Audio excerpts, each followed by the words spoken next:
яаж орсон бэ гэхээр нөгөө байрны ах нар гадаа ингээд аим гой өршөлтөлт хийгээд тэгээд ах нараас асууад та ингээд ямар өршөлт таанаас орсон бэ гэхээр би жоохон байсан болохоор жоохон хүүхэд ингээд сурдгүй нэ тэгээд амар юм яриад тахан тэгээд ах нар нэг өдөр явахын дагч яваад тэгээд нэгэн бол таквондо клуб гээд хаягтай тийм клубт явж исэн. Тэгээд ороод жоохон бахтаа орж уулзаа багштай уулзаад Солонгоо гэдэг эмэгтэй багш байсан. Тэгээд багшаа би явж болох уу ингээд явж болох уу гэж асууж ирсэн. Тэгээд жоохон байсан болохоор наваг аав ээжтэйгээ уулзаад зөвшөөрөх юм бол яваарэ гэсэн тийм хариу өгч исэн. Тэгээд таквондогийн спортыг ингээд багаар сураад бас тэнд ингээ урамшаад тэгээд яг таквондогийн спорт бүр дурлаад тэндээ бүр хайртай болоод тэгээд таквондогийн спортны давуу талыг мэдрээд бас хүнтэй мэдлэх ах дүүний ёсыг маш сайн баримталдаг. Тэгээд маш тийм дэг жаяг гэдэг зүйлийг маш сайн заадаг спорт.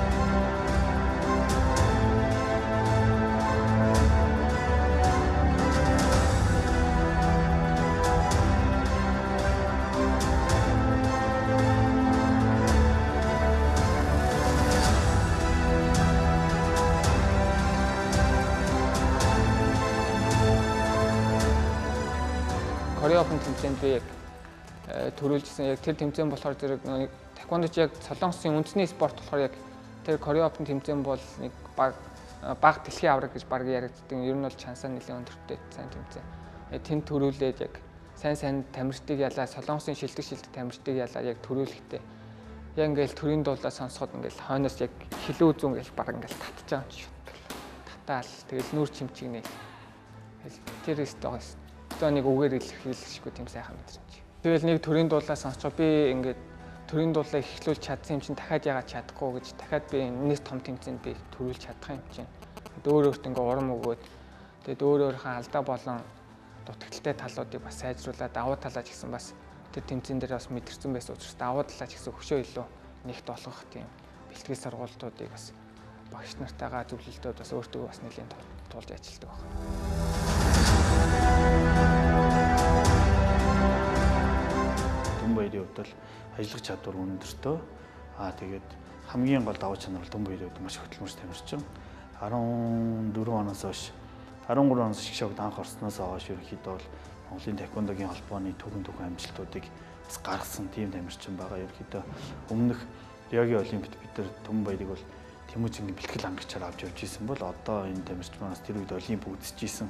Одоо өөрөө оролцсон гэсэн зорилготойгоор бэлтгэл сургалт сайн болж байна.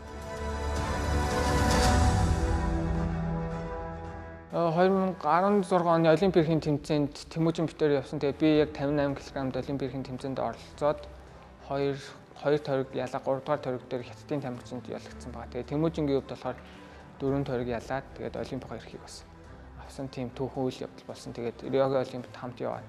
Уг нөөний нав яасан тамирчин маань яг олимпиад очиод яг алтан медаль авч ирсэн. Тэгээ яг ингээд ойролцоо өрсөлдөж жоод ингээд ялагдсан болохоор яг бүр тийм тамирчин яг ингээд зөв хор шаран гэж байдаг байхгүй. Яг саяхан л энэ яг надтай ингээд яг ингээд тоглож намайг баг ингээд арайх гэж ингээд ялж исэн хүмүүс маань ингээд олимпийн авраг болчихлоо шүү дээ. Надад би ийм ойрхон байгаа гэж юу гэх ингээд өөрийгөө ингээд хуцлаад одоо би жоохон хичээчи. Дахиад хичээжвэл би баг болчих юм байна, чадчих юм байна. Хөшөө жоохон гүрий хичээ гэл нэг өшгөлж исэн бол нөгөөдгөө жоохон хоёр өшгөлдөг ч юм аа.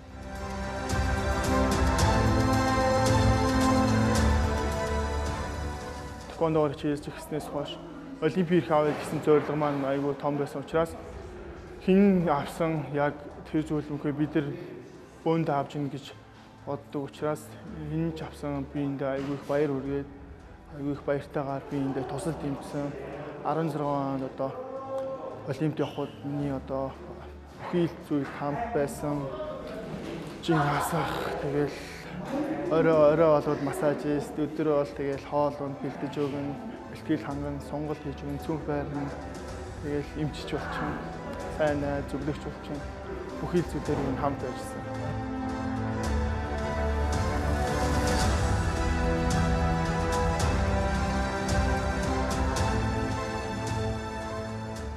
Тэгээд яг энэ зүйлд ингээд ороод бүр ингээд дуртай ингээд тэнд нь бүр ингээд бүр амар хайртай болсон болохоор тэгээд одоо болтол хичээлээд эцсийн үсэх гэл. Өөрөө надаас гарч чадах юу гарч чадгаа тэр бүгдийг өөрөөс ингэж нөөц болцоог шавхах нь гэж ярих юм уу? Шавхгаад аль хүртэл явахын өөрөө бас харж үзмээр байна.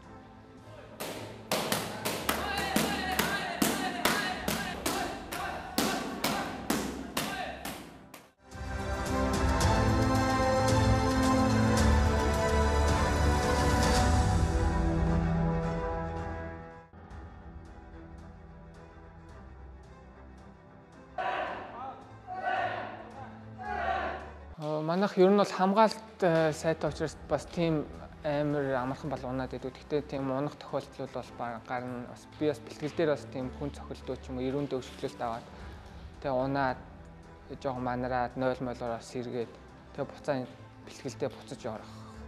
Тийм зүйлүүд бол ер нь бол зөндөө. Тэгээд аймхандаа өшөглөлт авах. Ер нь хөлийн өшөглөлт яг ингээд гизэнд нүүрэнд яг ингээд яг цэвэр орсон тохиолдол нэлийн хүн тусдаг.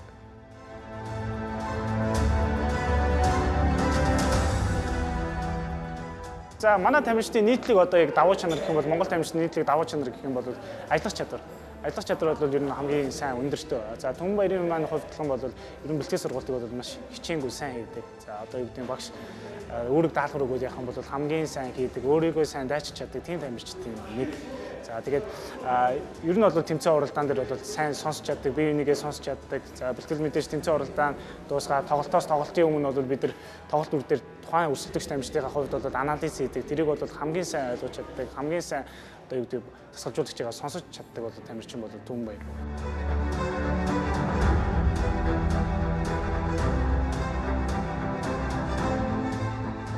Ер нь яг жингийн тамирчдын хувьд бол ер нь бол жин барих, жингээ хасан гэдэг бол ер нь бол нэлийн бас том даалгавар бас нэлийн яг гол ажлын бас нэлийн гол хэсэг юм бас байдаг. Тэгээд мэргэжлийн тамирчдын хувьд бол жингээ бол ер нь бол өдөр болгон бэлтгэлтэй ч үе, бэлтгэлгүй ч үе, амралттай ч үе, амралтгүй ч үе болгон яг тэр жингийг бол заавал барьж явах хэрэгтэй.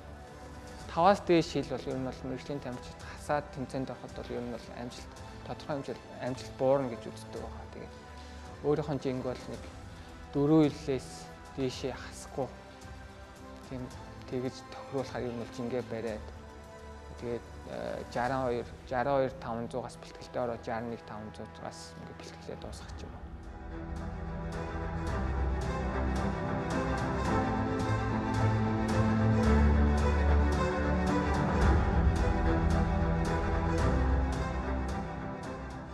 Хоногт авч байгаа хоолны илчлэг болохоор 1595 чи яг гин төвшнөө барил явах хэрэгтэй. Зэ тэгтээ буулгуул нэг 140 мөчөөр 180-аар ч юм уу килокалори, хоногийн килокалори 180 хүртэл буулгаж болно шүү. Заяа одоо жин асаад хэлэхээрээ. Тэгээд дотор газар усны хэмжээ хэвийн төвшөнд байгаа учраас шингэнээ баг зэрэг хязгаарлаж бас болно гэж юм байна. Одоохондоо нөө шингэнээ хязгаарлаг байгаа шүү дээ. Шингэн барьж эхлэегүй, хоолч гэсэн барьж эхлэегүй.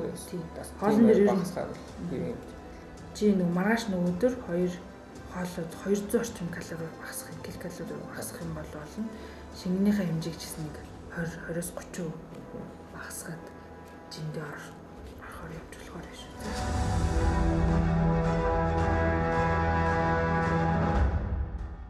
Миний хамгийн том зорилго гэх юм бол энэ спортоор олимпик дэлхийн тавцанд ер нь гарна гэсэн зорилгыг хүүхд наснаас л тавьж эхэлсэн. Тэгээд тэр зорилгоо биелүүлэхийн тулд одоо өдөр нь бэлтгэлээгээ шөнө барыг зүүдэлж авч юм даа.